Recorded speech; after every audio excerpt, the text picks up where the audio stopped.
Hi everyone, welcome back to my channel. So this week is a flip through kind of my memories journal. It's my first few spreads in there, and I've captured some of my favorite memories of when I went to Japan way back several years ago. To me, it still feels like this trip was not even 10 years ago, but it actually is almost 20 years. Some of you are not even old enough to have been born when I went to Japan. It's okay, we're not going to talk about that right now. It was probably one of the best trips I ever took in my life, ever. So I tried my best to capture in a few spreads some of the best memories of some of the funniest times, and I talked about it a lot during my live stream, which I did on Instagram. So my Instagram handle will be down here, so you can always go back through my feed in my little series of live streams and find it there if you want. But you'll hear most of those stories probably in here as well, and if you've been on any of my live streams or if you know me personally, I probably share that with you. So I've made a list because otherwise I'll be here talking forever and ever. So this is a journal. This is just the simple version that I made. I sold it in my shop, but obviously they are better centered, and made them this size. It's easy to throw in a purse and take with you, and you can just put little pictures or cutouts or ticket stubs and stuff like that, and it will be easy enough to capture and carry. So it's not very big. It's also not super expensive, so you can basically do whatever you want. All the pages are blank, so you can draw, you can paint, you can stick things in. I have used pages that are a little bit thick, it's not flimsy, and I've painted in here, and I've also hand lettered in here, and I can tell you it doesn't go through, which is really a bonus. Personally, I labeled my first page all the places and all the things. This is probably going to be more for places than things, to be honest, just because I've traveled a lot in my life, like a lot, and I don't think I have a place where I've been able to put all of those like in one place, so I could just kind of go down memory lane. Like, it'll be like an album. I will switch myself over to voiceover. I'll be kind of looking down once in a while, keep myself on screen somewhere. I'm gonna just show you through the spreads, but before I go through those memories and show you the specific things, I called my sister earlier today. Hi Mel. And I was trying to remember all the places that we went, so I could do literally an hour of story time and say a million things about Japan. But I will start off by saying she's literally the best tour guide anybody could ever want. What I experienced in the short 2 weeks that I was there has lasted me literally my whole life. So get yourself a Melissa. You can't have mine. When I first got to Japan, so I was there in 2006 in the summer. I think I lived in Tampa at the time. I got there at night, and then the next morning I was up at like the crack of dawn, like I was ready to go. And so my younger sister Melissa had moved there with my parents. My dad was a diplomat at the time, and he had been transferred over to Tokyo to be the ambassador to the Congo in Japan, and he moved there in 2002. And so when he got the announcement, or basically when he got the offer letter that he was moving there, my mom had called to tell us. Immediately was like, okay, how do I find a friend today to start learning Japanese? And I remember searching on Yahoo and finding like this website called Pen Pals something or other, where you could sign up and just see what languages you speak that you're willing to help someone else learn, and what languages you don't speak that you want to learn or you want to improve in. And they would just basically match you with people who are also looking for pen pals in those languages. But instead of being like physical snail mail, we would just email each other back and forth. So I made friends with a few Japanese people. Two of them I met once, and one of them is still my friend today. Between the time that I found Yuri on this pen pals website to the time I actually physically went to Japan in person, we talked all the time. We moved from emails to Yahoo chats to Hotmail to the little Hotmail hangout, to today we still send each other text messages today. So morning of my first day, I wake up at the crack of dawn. I am excited to go out, and I wake my sister like super early, and her eyes are already tiny, so but she was just like trying to wake, and she's like, why are you awake? And she like rubbed her eyes, and she was like, oh, you ready to go? Oh, okay. And she just looked around her room, grabbed like an old envelope from her nightstand and a pen from her drawer, and just made a list, and she wrote down these things. So they're probably not in the order she had them, but I wrote them down so that I can kind of talk about really briefly the itinerary that she made for us fresh out of sleep. Okay, she's the real OG. Mel, I love you. So we went to Asakusa Temple, which is Kaminarimon, I think. It's the big red lantern you see in a lot of movies when people go to Tokyo. They go to this temple that has like the entry gate has this huge red lantern. It's all in the history books, it's like in all the things. But the train station or the metro station that's kind of close by is Akihabara. And that was kind of like the station where my parents lived. They were right around there, so it was like a short walk to that station. But the whole area, I think, was called Asakusa Bashi or Asakusa, one of the two. So we went there for like the first day. We just kind of walked our way over there. We got to, when we walked to the temple after we'd gone in, we took some pictures in the front. And I actually have my full Japan album here, so I might show some of the photos like as I'm going. I might put them on screen and show you. But one of the pictures, which is like my favorite, we each have one of these where we're like sitting by the stream. It's over like a tiny little bridge, and there's koi fish, these giant koi fish underneath, and they were beautiful. And just the scenery, the colors, landscape, like everything is just pretty. And it's just past the temple, kind of like there's this whole area in the back.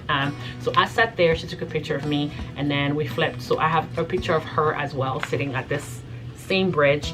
We walked around, we went and had some food, we went and checked out some dollar stores. Like, so they have these 100 yen stores everywhere, which is like dollar stores.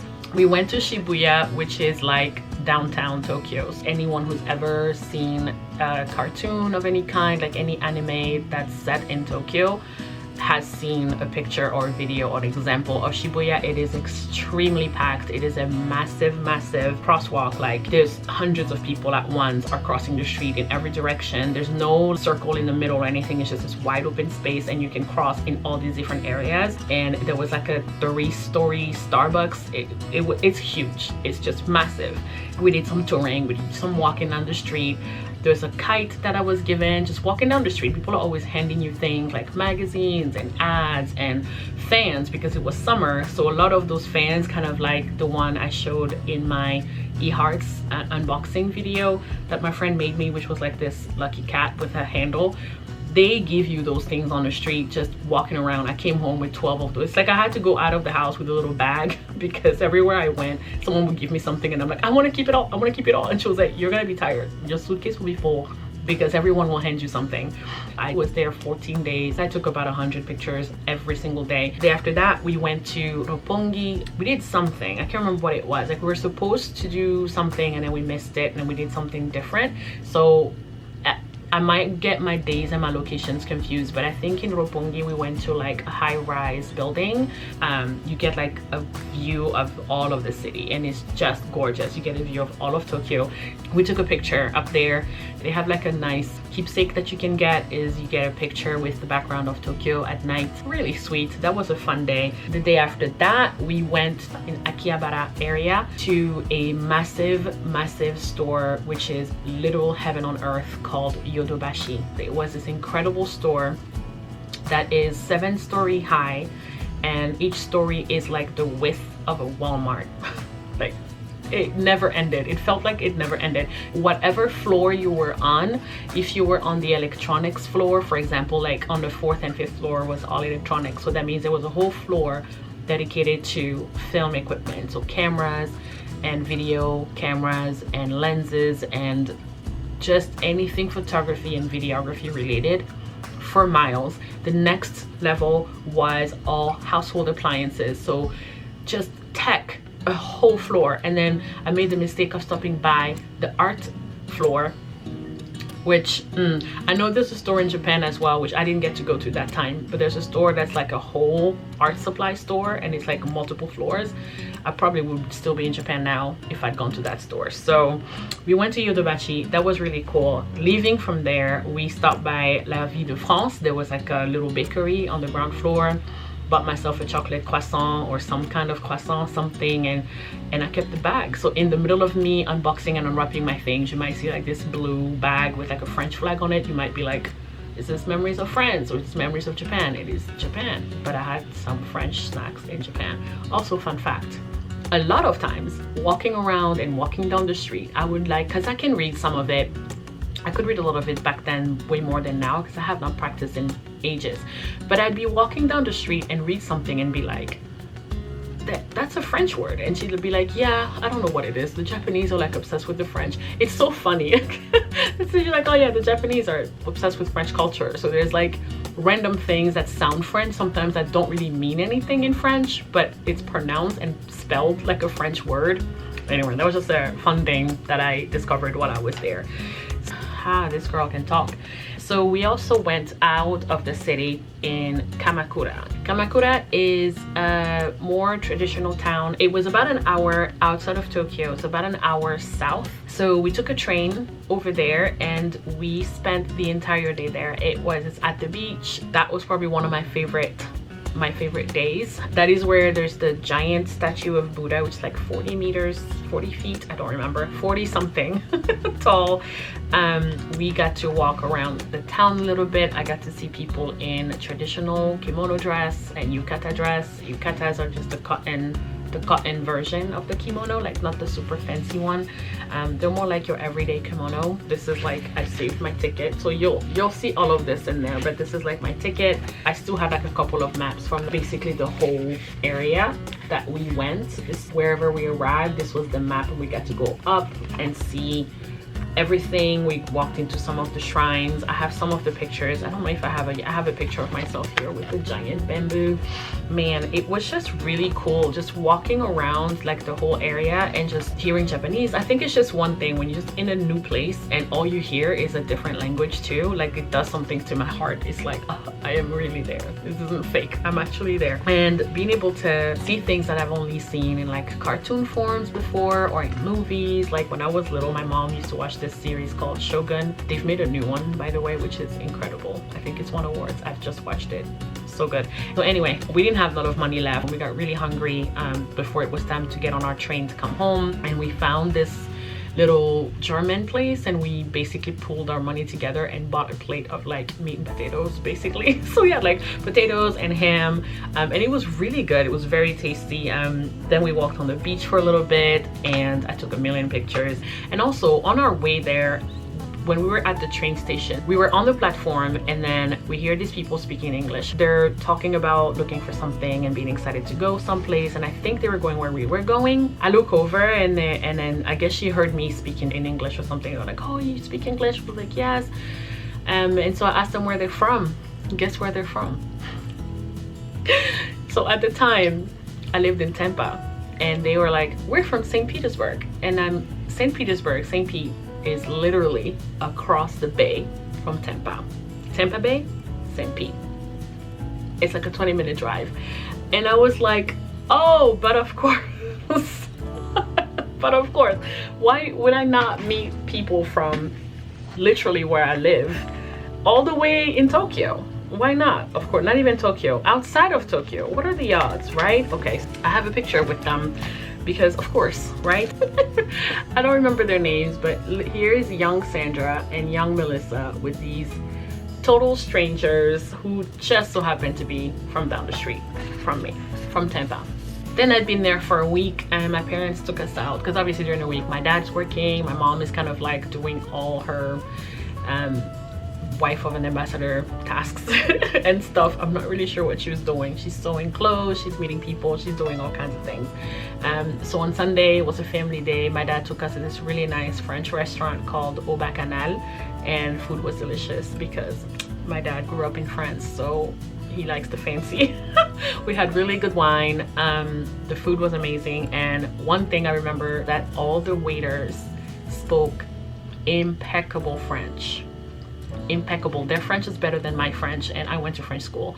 Is this like normal, or they're like, oh yeah, when you look for work in a French restaurant, they'll recommend you go study with a French chef in France. So there are like comment ça se dit?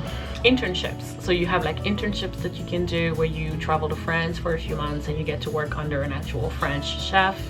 And so you're picking up the lingo, you're learning the language, but you're also picking up the restaurant lingo, which is like what you need because that's what you want to work in. And they come back and they get a job in a French restaurant and they're literally like French. It's me and my parents, Au Bacchanal. Here's the four of us during our lunch after we were given very tasty wine, and everybody was smiling and enjoying the food. And that same day, I think we spent the day at the house that day. We kind of hung out and kind of like relaxed for just a little bit. I may have taken a nap. I don't even remember when I slept. I hardly slept. I was just awake early always because I was just so excited to go out there again.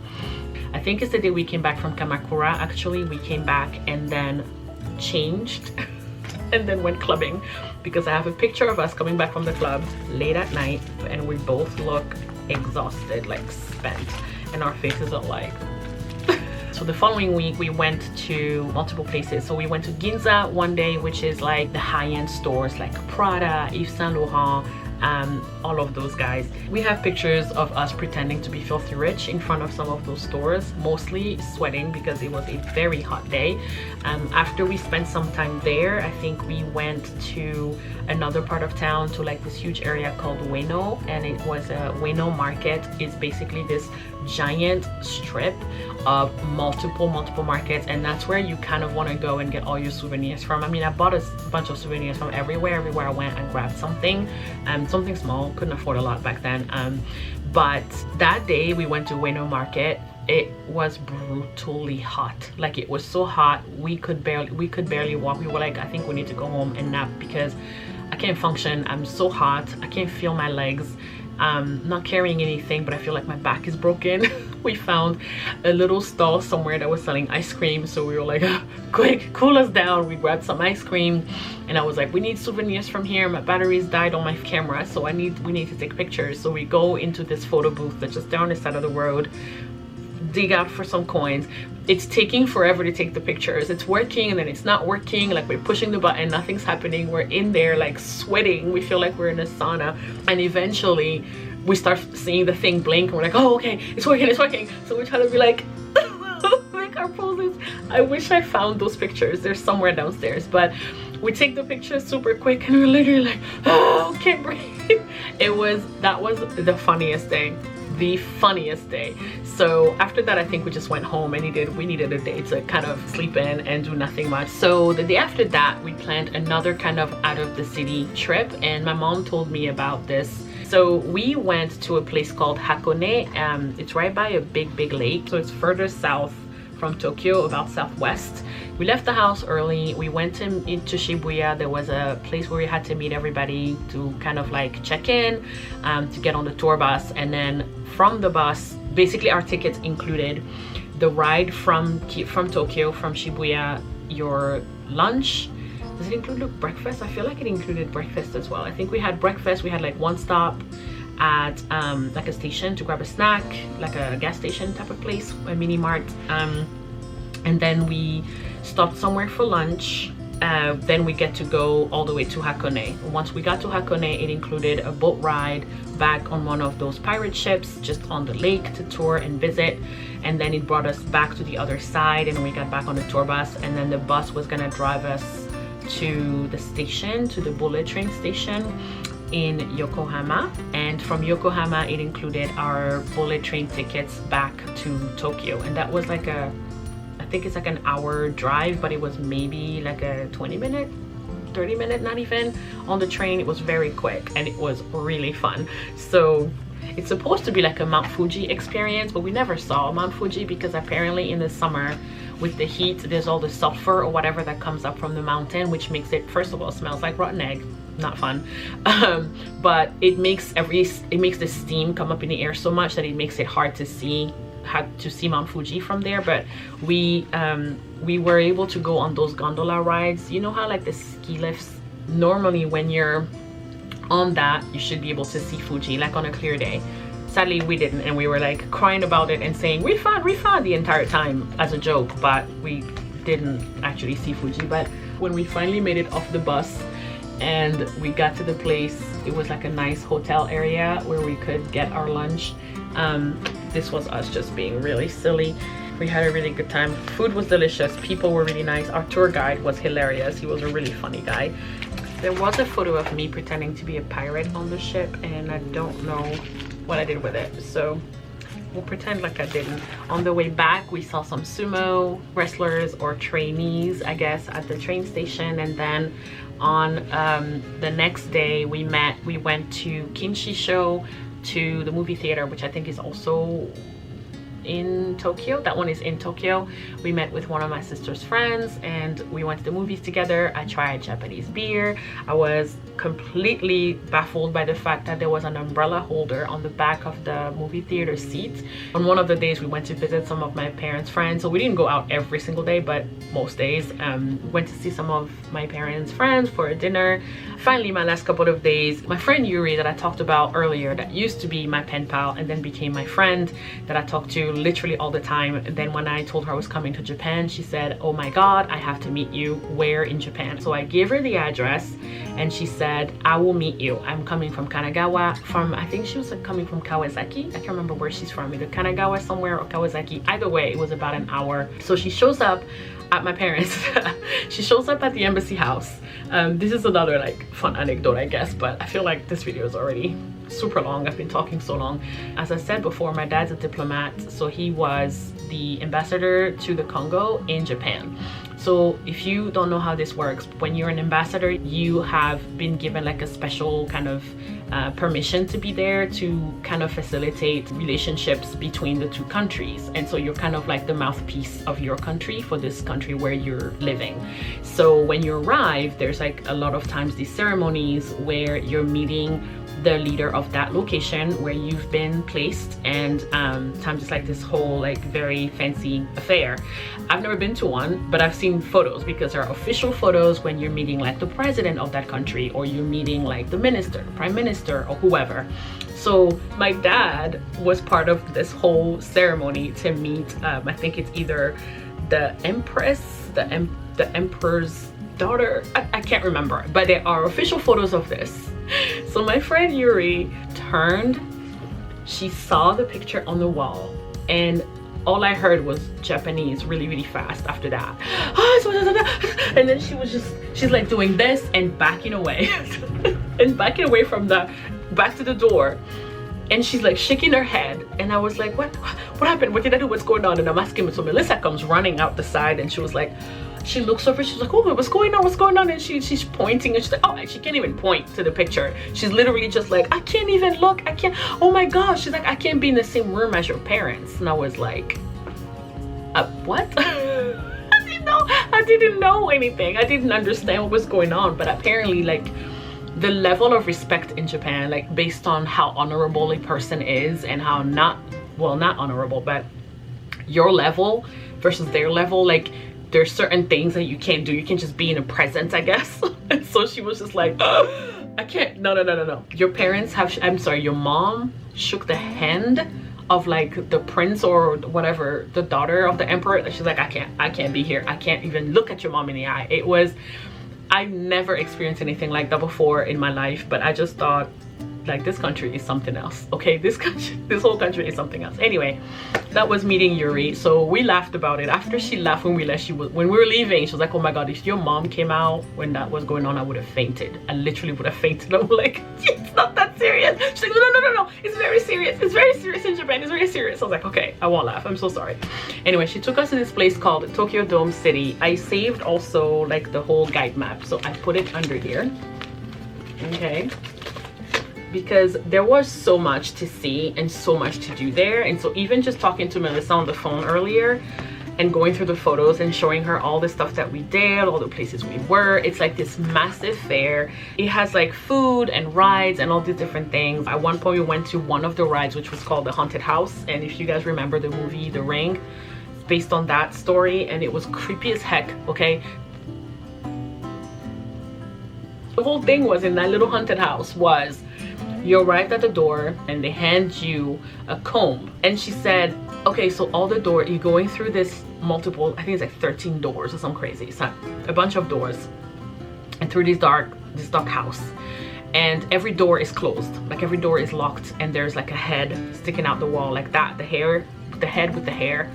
And you have to comb the hair a few times for the door to open. But every once in a while, when we did that, a hand came out from the back of the head. A hand came out and like tried to grab us, and we were like, no! out of here. Yuri, if you ever see this video, I don't know if you ever will, but if you ever see this video, the highlight of Japan for me was meeting you in person. That was incredible. And the fact that we're still friends today. Actually came to my wedding in 2011 all the way from Japan, wore like full-on Japanese like kimono. It was amazing. But yeah, then we went to an Indian restaurant with Yuri. She fed us. We kept eating, we kept snacking on things.